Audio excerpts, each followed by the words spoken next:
बिस्मिल्लाहिर्रहमानिर्रहीम। अस्सलाम वालेकुम डियर स्टूडेंट्स, मैं हूं Mohammad Nadeem. Ninth English lecture number 8 बेटे, जो आज हमने स्टार्ट करना है।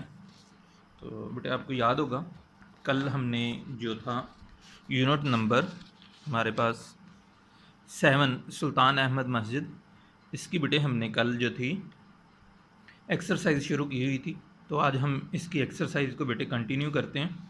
तो शॉर्ट क्वेश्चन कल बेटे मैंने कुछ करवाए थे आपको, तो आज मैं रिपीट करवा देता हूँ दोबारा से, ताकि आपके वो अच्छे तरीके से हो जाएं। सबसे पहला बेटे है जी, क्वेश्चन कहते हैं why is the Sultan Ahmed masjid also known as the blue masjid. ठीक है, ब्लू मस्जिद को नीली मस्जिद सुल्तान अहमद मस्जिद को नीली मस्जिद क्यों पुकारा जाता है, यानी क्या वजह है कि इसे हम नीली मस्जिद कहते हैं। तो इसका आंसर बेटे आपके सबक के अंदर ही मौजूद है। ठीक है, पहले पैराग्राफ की दूसरी लाइन आखिरी 3 लफ्ज़ जो हैं वो वहाँ से इसका जवाब शुरू हो जाता है। कहते हैं it is also known as the blue masjid, इसे नीली मस्जिद भी कहा जाता है, because of the blue tiles, नीली टाइलों की वजह से, दैट एम्बेलिश, जो कि लगाई गई हैं या सजाई गई हैं, इट्स इंटीरियर, इसके अंदरून में। ठीक है, कहता है it is also known as the blue मस्जिद because of the blue tiles that embellish its interior. इसको नीली मस्जिद के तौर पे भी पुकारा जाता है क्योंकि इसके अंदरून में नीली टाइलें सजाई गई हैं। तो ये था बेटे पहले सवाल। एक थोड़ी सी बात की वजाहत कर दूं बेटे कि जो शॉर्ट क्वेश्चंस होते हैं ना, इसका बेस्ट जो आंसर होता है वो वही होता है जो अगर आपकी बुक के अंदर लेसन के अंदर मौजूद है। तो वो अगर बुक के अंदर तरतीब से नहीं है या आपको समझ नहीं लग रही, फिर बच्चे को जो हेल्पिंग बुक्स होती हैं उसको फॉलो करना चाहिए। अदरवाइज़ अगर बुक के अंदर मौजूद है, जैसे कि जो सवालात के जवाब बुक में मौजूद हों वो वहीं से करना चाहिए, बजाय कि कोई नोट्स या जिसे कहते हैं दीगर हेल्पिंग बुक से। जैसे कि इस सवाल का जवाब मौजूद है तो आप यहीं से ये वाला जवाब याद करेंगे बजाय कि किसी हेल्पिंग बुक से। इसके बाद बेटे दूसरा सवाल है, कहते हैं who was appointed as the architect of the masjid. ठीक है, कहते हैं who was appointed as the architect of the masjid, मस्जिद का तामीरात का निगरान किसे तैनात किया गया, यानी तामीरात का जिसे हम पंजाबी में सादा लफ्ज़ों में कहते हैं ना ठेकेदार, इस मस्जिद का कहता है कि जो है तामीरात का ज़िम्मेदार कौन तैनात किया गया। तो इसका जवाब भी बेटे मौजूद है। इसका जवाब है जी पैराग्राफ नंबर 3 की पहली लाइन एंड से, कहते हैं the royal architect Sedefkar Mehmed Agha was appointed by the sultan as in charge of the project। फिर सुन ले, कहते हैं the royal architect Sedefkar Mehmed Agha was appointed by the sultan as in charge of the project, उसको इस मंसूबे का सरबराह तैनात किया गया। उसके बाद बेटे नेक्स्ट कहता है जी what was the purpose of hanging a heavy iron chain at the entrance of the court. जब आप कोर्ट में दाखिल होते हैं तो वहाँ पे हैवी आयरन चेन क्यों लटकाई गई है, इसका क्या मकसद है। तो इसका भी बेटे जवाब आपके पास मौजूद है। ठीक है, जैसे कि हमने कल पढ़ा था, थोड़ा सा फिर रिपीट करने लगा। कहता है the chain was put there, ये जंजीर वहाँ पर इसलिए लगाई गई है, the chain was put there so that the sultan had to lower his head, ताकि सुल्तान को अपना सर झुकाना पड़े, every time he entered the court, जब भी वो कोर्ट में दाखिल हो, दरबार में दाखिल हो या अदालत में दाखिल हो। क्यों? It was the symbolic gesture, ये एक अलामती इशारा था। It was the symbolic gesture, ये एक अलामती इशारा था। To ensure the humility of the ruler, जो कि हुक्मरान की आजिज़ी को यकीनी बनाता है, in the face of the divine power, इल्हामी कुव्वत यानी अल्लाह ताला की ताकत के सामने। कहता है it was the symbolic gesture to ensure the humility of the ruler in the face of the divine power, ये एक अलामती इशारा है जो कि हुक्मरान की आजिज़ी को अल्लाह रब्बुल इज़्ज़त की ताकत के सामने यकीनी बनाता था। उसके बाद नेक्स्ट बेटे अगला सवाल, कहता है जी how does the interior of the masjid looks, मस्जिद का अंदरूनी हिस्सा कैसे लुक कैसे दिखाई देता है। कहते हैं how does the interior of the मस्जिद लुक। तो इसका जवाब यहीं से बेटे हो जाएगा। तो इसका जवाब क्या होगा, आप पहले दो लफ्ज़ हटा देंगे। The interior of the masjid looks, अब लुक नहीं आएगा, अब लुक्स आएगा, वेरी ब्यूटीफुल। ठीक है, क्या है, the interior of the masjid looks very beautiful. यहाँ तक भी इसका जवाब बहुत इनफ है बेटे। अगर आप फर्दर भी कुछ करना चाहें तो इसमें कुछ भी लिख सकते हैं। ठीक है, यानी जो भी इसके चैप्टर के अंदर से लिखना चाहें वो आप लिख सकते हैं, लेकिन यहाँ तक भी इसका जवाब इनफ है कि the interior of the masjid looks very beautiful, यानी मस्जिद का अंदरूनी हिस्सा बहुत खूबसूरत दिखाई देता है। अब जी अगला सवाल, why do you think the Madrasa and the housewife were part of the मस्जिद।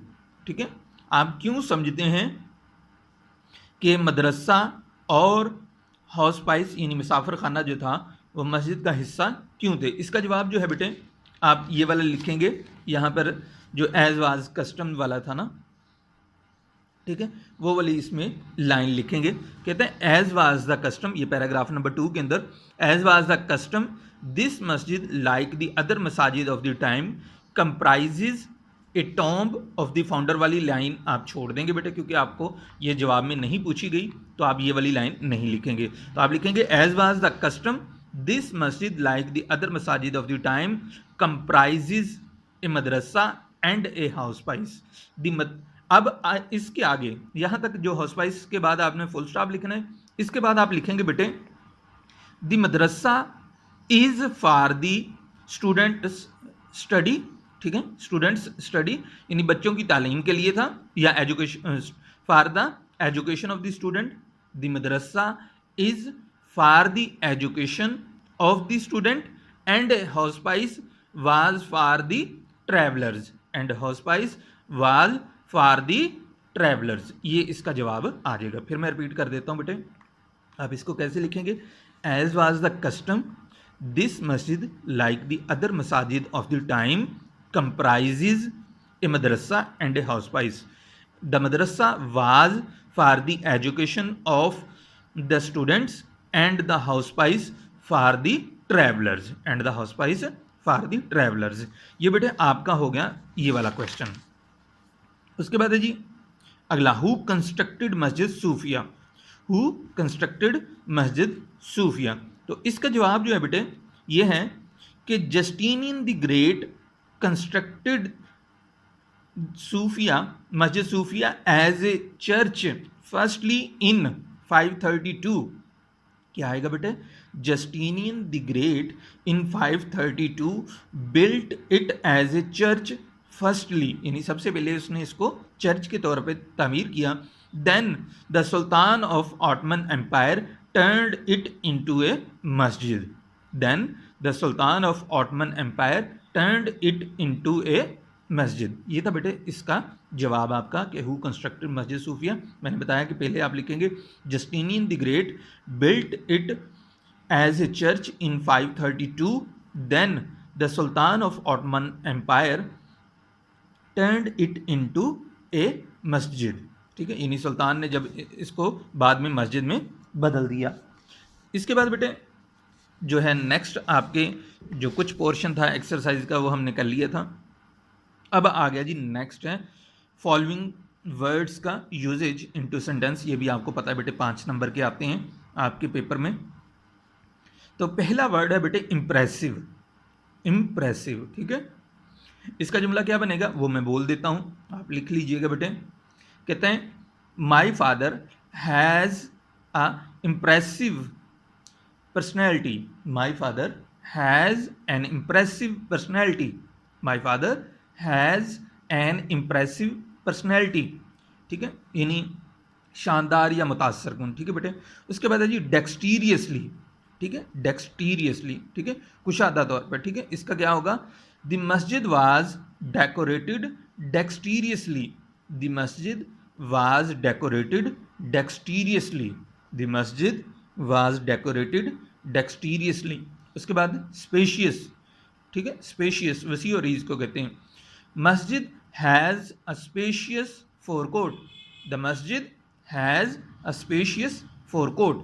Humility आजिज़ी को कहते हैं बेटे, तो इसका क्या आएगा, अल्लाह लाइक्स ह्यूमिलिटी, अल्लाह लाइक्स ह्यूमिलिटी, अल्लाह लाइक्स ह्यूमिलिटी, अल्लाह आजिज़ी को पसंद करता है। फ्लेम बियॉन्ड, फ्लेम बियॉन्ड कहते हैं बेटे बहुत ज़्यादा रोशन को या भड़कीले को, ठीक है। She likes to wear flame beyond clothes, यानी वो जर्क बर्क जिसे कहते हैं ना, she likes to wear flame beyond clothes, she likes to wear flame beyond clothes, ठीक है बेटे। ये थी आपकी सेंटेंस मेकिंग। अब ये जो आगे वाला है ना बेटे कि इन के एब्रीवेशन बताएं, ये एब्रीवेशन बेसिकली आपके पेपर में आते नहीं है, इसलिए हम करवाते नहीं हैं, इसको करवाने का फ़ायदा कोई नहीं क्योंकि आपके ये पेपर में नहीं आएंगे, ठीक है। नेक्स्ट ग्रामर पोर्शन स्टार्ट होता है, कहता है जी पोजीशन ऑफ एडवर्ब्स करेक्ट करें, कि कहाँ पे ये जो एडवर्ब है उसकी पोजीशन सेंटेंस में कहाँ पे आएगी। पहला देखें जी, कहते हैं शी कम्स हियर, वर्ड दिया है उसने ऑफन, अब ऑफन को आपने लगाना है प्रॉपर प्लेस पे, तो यहाँ पे क्या आएगा, शी ऑफन कम्स हियर, यानी शी के फौरन बाद क्या आ जाएगा, ऑफन आ जाएगा, शी ऑफन कम्स हियर, यानी वो अक्सर यहाँ पे आती है।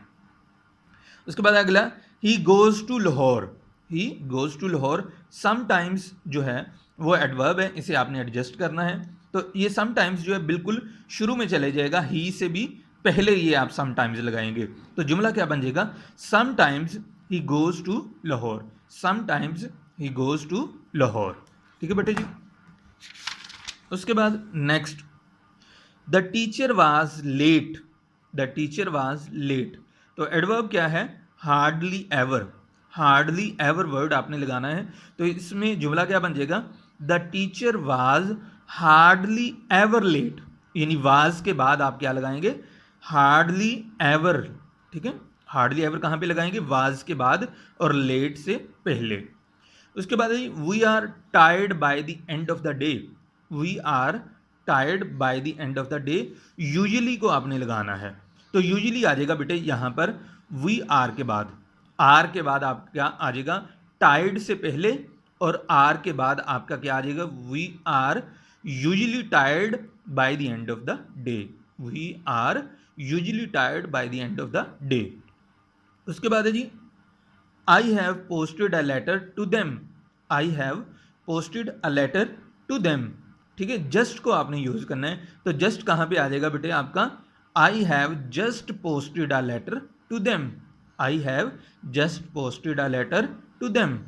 उसके बाद है जी he did his work carefully, carefully को आपने यूज करना है, तो केयरफुली बेटे एंड पे ही आएगा, ही did his work carefully, he did his work carefully. ये था बेटे आपका ये वाला पोर्शन। इसके बाद डिग्रीज ऑफ कंपैरिजन है, ये वाला अभी नहीं हमने करना होता, ठीक है, ये इतना अहम नहीं है पेपर पॉइंट ऑफ व्यू से। नेक्स्ट है आपको प्रैक्टिस करवाता प्रेजेंट परफेक्ट कंटिन्यूस की, लेकिन ये भी अभी तक हमने वैसे पढ़ाए नहीं है बेटे, तो इसलिए मैं ये भी पोर्शन नहीं शुरू करवाऊँगा आपको, क्योंकि ये पोर्शन जब ज़ाहिरी बात है लेक्चर्स आपके प्रॉपरली होंगे फिर ये पहले पढ़ाएंगे, फिर उसके बाद आपको इसका यूज़ करना आएगा, पहले इसका यूज़ करना नहीं आएगा। इसके बाद जो फर्दर आपकी बेटे एक्सरसाइज है वो ख़त्म हो जाती है, तो इंशाल्लाह बेटे नेक्स्ट जो है वो हम अगला सबक जो है यूनिट नंबर 9 शुरू करेंगे, पोइम नहीं शुरू करेंगे अगले लेक्चर में। तो तब तक बेटे अपना बहुत ख्याल रखिएगा, दुआ में याद रखिएगा जी। अस्सलामु अलैकुम वरहमतुल्लाहि वबरकातुहू।